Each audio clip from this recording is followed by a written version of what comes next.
السلام علیکم نئی ویډیو سره تاسو غلکلی وئ امید لرم چې تاسو ټول به روغ جوړ او خوشحاله وئ ژوند په مزو کې به وئ دوستانو مینوالو ډېره زیاته افسوسناکه واقعه رامخې ته شوې ده تېره ورځ ورور خپله پیغله خور د غیرت په نوم باندې قتل کړې ده ورور ویلی کېږي چې ورور خپله خور په غلط کار باندې نیولې ده خور به یې غلط کارونه کول د هغه غلط کارونو په وجه باندې بیا ورور مجبوره شو او خپله خور یې قتل کړه خپله خور یې په غلط کار باندې څنګه ونیوله چا سره یې ونیوله بیا یې څنګه خپله خور قتل کړه ټول معلومات تاسو ته دلته په دې ویډیو کې درکوم زموږ دا ویډیو خامخا وګورئ چې پوره معلوماتو نه ځان خبر کړئ دغه رنګې نورو معلوماتي ویډیوګانو لپاره زموږ خبر میډیا چینل سبسکرایب کړئ د نشان ورڅخه خامخا ووهئ زموږ هر یواني معلوماتي ویډیو تاسو ته په اسانۍ سره میلاویږي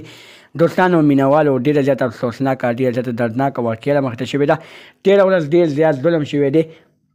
دوستانو ورور خپله پیغله خور ډېره زیاته په بد حال سره قتل کړې ده هغه خور دوستانو چې ورور ته ډېره زیاته ګرانه وي ورور ته خویندې ډېرې زیاتې ګرانې وي خویندو سره ډېرې زیاتې مینې لري خو دوستانو دغه ورور چې کله خپله خور په غلط کار باندې ګیره کړه نو د هغې نه بعد دغه ورور په زړه کې د خور دپاره نفرت پیدا شو او هغه نفرت دې حد ته ورسېدو چې ورور راپاسي او په خپلې خور باندې چاړه راښکي او خپله خور په چاړه باندې الاروي څه وجه باندې الاروي چې خور یې غلط قدم اوچت کړو